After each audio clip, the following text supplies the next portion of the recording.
Hey, I'm Kev, Mr. Cole, welcome back to MotoGP 17 and the manager careers. We're heading home to the British Grand Prix. And here we are in Silverstone, down the Waitin straight, heading towards Brooklands and Luffield and Woodcote in the last section of this lap. A very fast circuit, not as fast as Austria, I don't think, which we raced around last time. And what a race for MacDonald. He was a bit forceful in the race, but he got the result, and that's all that matters in the final standings. He's building a lead in the championship now over Canet and Mir, the reigning champ, falling back. He's got some work to do in the final third of the season. We're at the 12th round now, just 7 rounds going remaining, including this one, as we'll go slightly wide in Maggots and Beckett's. It's a bit weird in this game. It's actually got kind of elevation. You don't really feel that in the F1 games, unlike Forza, but you see it in this game. I'm not sure what data Milestone go off on, but yeah, a bit different. To go into Stowe after the famous hanger straight, where we'll be expecting to slipstream some folks in the race. But over the qualifying, the top 15, I think, with MacDonald, top 25 with Kumar, and hopefully have Kumar, of course, in the top 20. MacDonald will be right up there in the race, just like we saw in Austria, where both riders were very good in the race. Probably the best race we've had as a team. Last year around Kota was pretty good as well, even though MacDonald didn't quite get a result, and Cypriot did. We're already thinking about next season as well. We've got that Moto2 bike, we've got MacDonald, but of course I'm running a team here. We've got to think of Moto3 riders as well. So there's Moto2, and who's going to partner MacDonald in that class. And then of course we're trying to save money for MotoGP, so there's lots to think about at this time of the season. So we're going a bit wider. Of course the riders won't be as successful as MacDonald who replace him in Moto3, but we of course want riders who are good, that can achieve race objectives, bring the credits in, bring up our reputation as well. And of course a teammate from MacDonald in Moto2. Of course, we want a cheap teammate, but it's the one who's going to challenge him a bit more than we've seen in Moto3, as that was a very poor that time from MacDonald. Let's see how far up the grid he is in his home race.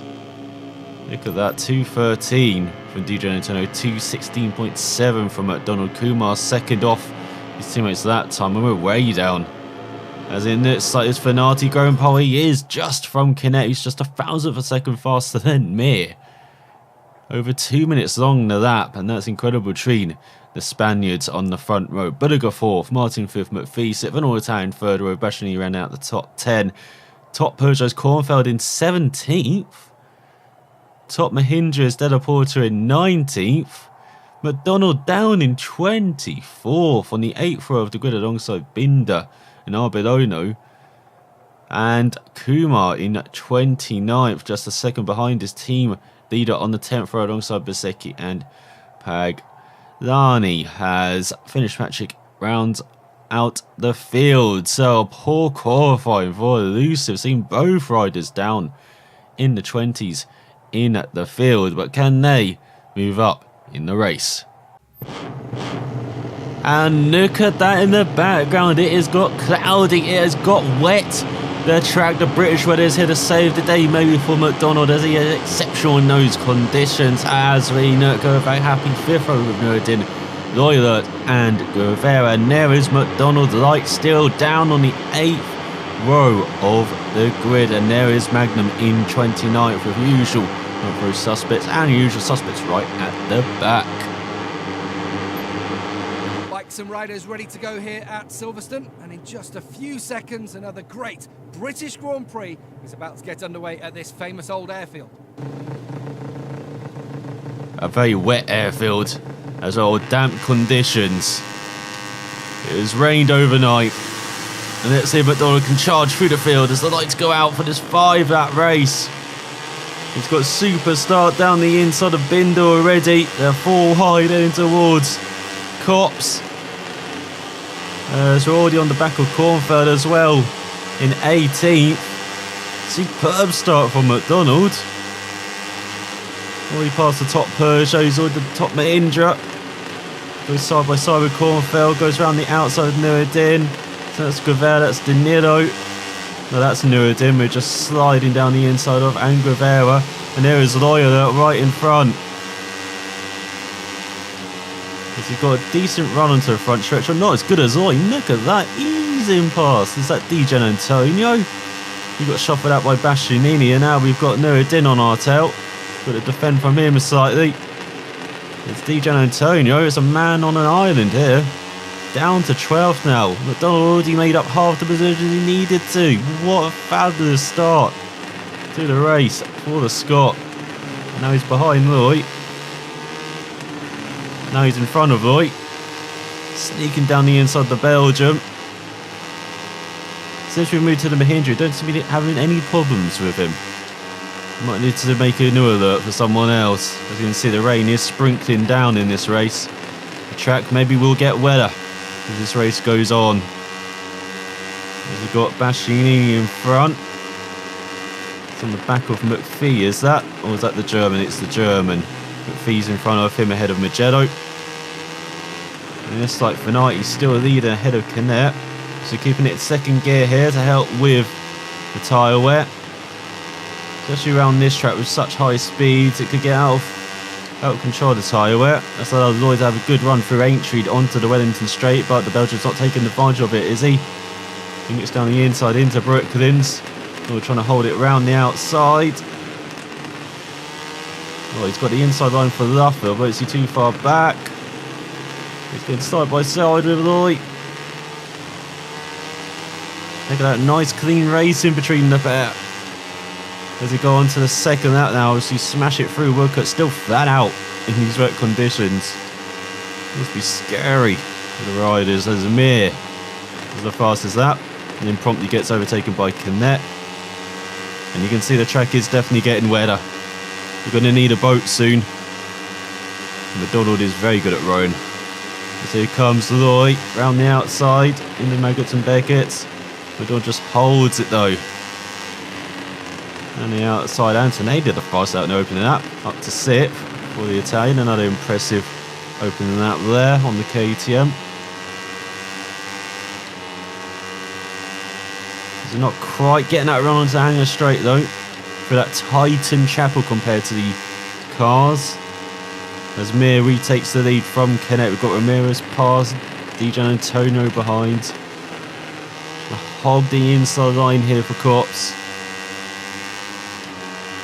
As and it's like Massini just holding off the German in front. Looks like we're breaking so early now in the Velen Club. But it's all about carrying momentum through these corners. No, not a good run out of club there. Onto the normal start finish straight for the cars now with the Silverstone ring on the right hand side. Still not sure what to think of that thing. So Dornick's down the inside of Hotel. As Ramirez is making his way up the order, now past Loy up into 12th. So Donald is nicking around the outside of Bastianini. Well, the German nicks down the inside, he's compromised the Italian. Now MacDonald nicking down the inside of the German, and then here comes Bastianini back. We've got musical chairs going on here, and in next light, the German has lost out. After Niconoid's taking the advantage in the complex. And Bastianini wins. He's up into 9th. Well, stays in 9th, should I say. As Roy MacDonald goes slightly wide there into Brooklands. And he's got the tighter line for Luffield. He's going to get, he's bravest to get onto the power first. It is MacDonald easing his way past Bastianini up into 9th. As we go on to the third lap of the race. Still not in the position where he wanted to be. He wanted to be close to the top 5 after that magnificent first lap. There's not much movement in the second lap, but you can see how close it is between the riders in front. So MacDonald dips into the 218s. You've got Fenati down to 8th after grabbing pole. Another poor race for the Italian, not maintaining that one lap pace. Kind of the opposite of what you would have said about Fenati a couple of years ago. But it looks like Antonelli, after that impressive first lap, is dropping down behind Fenati now. Down to 8th. Fenati in 7th. Got Mugello 6th. Understand that's McPhee in the top 5. Then you've got your usual suspects in the top 4. Mir, Canet, Martin and Budaga. So racing over 140 miles per hour before getting on the brakes heavily for Stowe. Meeting that apex in second gear. And he's on the power, or got on the power slightly early there. And the back end, the back wheel was trying to get away there. To be very careful. Here we go into the Veldon Cub Complex. Crazy how close the 4 in front are. And in this, like, me and Canet have gotten away at the front. Then you've got Martin and Budaga, and then you've got these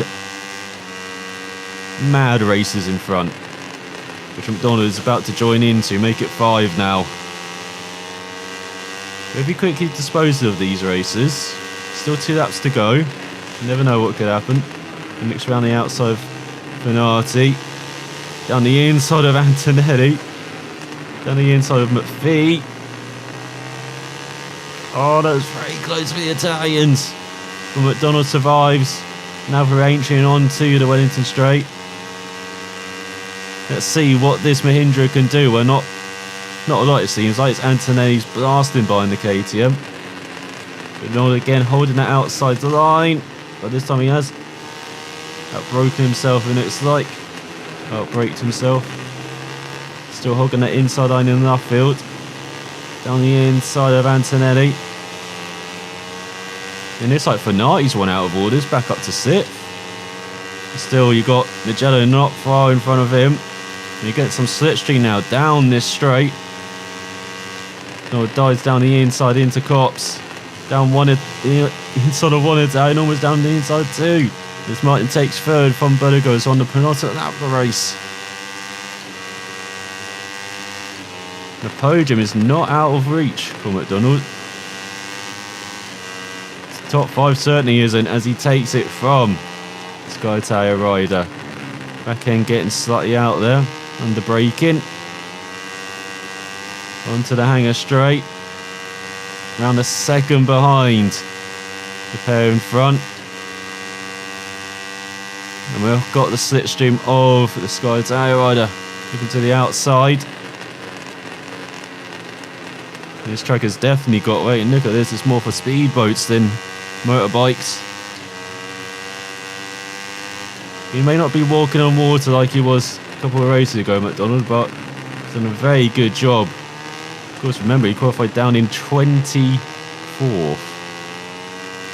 Getting a top 5 from this race is a good save after that poor qualifying effort. Just too cautious on that qualifying lap. Not carrying much speed at all. But he certainly can speed on these conditions. Look at, he's almost caught up to Martin and Budaga. They're just battling like hell for a podium. And keep a look out of what's coming from behind. As here comes MacDonald, easing down the inside of Budaga. Now looking to ease down the inside of Martin for a podium. No, he's down. Taken out, MacDonald. This is going to throw the championship wide open once again, as he's down to 11th. Nicking down the inside of Martin, just wheel-to-wheel contact. Here comes Di Gianantonio to make it 12th. And is that Ramirez? Binder's teammate as well. So eases down the inside of both of them as they go 3 wide once again. Another 3 wide this race. Had plenty of those. But for MacDonald, just getting a top 10 now is the aim. Is to go into the final lap of what has been a very exciting race. There's loads of free rides, there's loads of battles through the field, especially that first lap, incredible first lap from MacDonald. Getting to around this position actually at the end of the first lap. Now he's back down there, let's see what he can do on this final lap. It's going to be all out aggression for the championship leader. Of course, he's got to think of that championship. These are still valuable points, but wants a lot more. Oh, he was nicking around the outside, the German. And he covered the apex, and for once he's got the slipstream down the hanger straight. Let's see what we can do. That KTM is very fast in the straight line as Mir takes the lead from Canet. As they battle to take the most points off MacDonald and take the win. Berger up into third ahead of Martin. MacDonald up into the top 10 past the German. And now we've got those four in front who are still lying astern. We've got Fenati, Antonelli, Pagello and Bastianini. Made that 5. We've got McPhee leading that train. You've probably seen MacDonald's eyes light up if we had helmet cam. Now he gets in the toe of Bastianini heading towards Abbey and Farm. Down the inside into Abbey. Take that one. Down the inside into Farm, not quite on Antonelli. But he's going to hold the outside line here, which will become the inside line in the next part. So he makes it back up to 8. Down the inside of Mugello, not into that corner after past experience on that previous lap. And in the end, Antonelli grabs his 8th place back. Let's see if McDonald's got the run though. Down the Wellington straight. It's a bit wide in Aintree though. Might allow Bastianini back by as he breaks early into Brooklands, but hogs that inside line. Now we've got the battle of the Scots into Luffield. McPhee or MacDonald. Looks like MacDonald's winning out. Now can he get a good run out of Woodcote and maybe slipstream past Antonelli towards the line? Oh, we're not sure. He's very close. Can MacDonald do it? Not quite in the end. But a solid result, I would say, after everything that happened in that race. To get 8th, did the fastest lap as well, as Mir wins ahead of Canet. Vital 5 points that Canet did not gain. MacDonald there by 66 thousandths of a second, so close between the Spaniards. Berger just beating Martin by 33 thousandths of a second for the final step on the podium. Bigetto rounding out the top 5, a good race for the Sky Italia team. Fenati 6th, Antonelli 7th by less than a tenth of a second from MacDonald, who was just 3 tenths of a second ahead of McPhee. Bastianini rounds out the top 10. Hotel, DJ Antonio, Loy, Dinero and Binder getting the final point. It wasn't Ramirez, it was actually Binder we were fighting with, the South African, who got it by a tenth of a second from Sasaki. Look at that, Rodrigo and Guevara, their teammates not in the points. As Kumar up to 21st. Almost got the race ejected by 2 tenths of a second behind the Honda, but a good race from our teammate. As well as Kornfeld top Peugeot in 22nd. Bo having a decent race for once in 24th, while the Thai rider is at the back of less than a tenth of a second behind finish. Patrick and Nuruddin down in 31st, disappointing for the Malaysian. So in the championship, damage imitation from that poor Corf and effort seemed to work as MacDonald still maintains a lead of 21 points over Canet. Well, Mir is sort of back in the hunt, but still over 2 race wins behind, 54 points back. With Berger 90 points back in 4th, just 9 points ahead of Martin. With Oetel, the German, rounding out the top 10 by 4 points ahead of Bastianini. As they can further down the order, you can see Dinero is up to 16th ahead of Binder. And Ramirez is the big loser, down to 18th. As it's like Honda Rod is up to 27th, and Burrow is up to 31st in the standings. As in the constructors standings, Honda retakes the lead from Mahindra. The Indians' reign lasted for a long time there. 1 race ahead of Honda, but now they're 12 points behind, with KTM 79 points back, and Peugeot yet to score. So it wasn't quite the race result that MacDonald wanted after having that crash while he's going for the podium. But still, it's a top 10 result after that starting position. We still kind of take that. As you saw in the championship, still a healthy points lead over Canet. And he achieved the race objective. It's the main thing for the team, of course, while teammate Kumar was so close to achieving his. But still a decent race for him, going up 8 positions. As he improves his braking, forward management and cornering.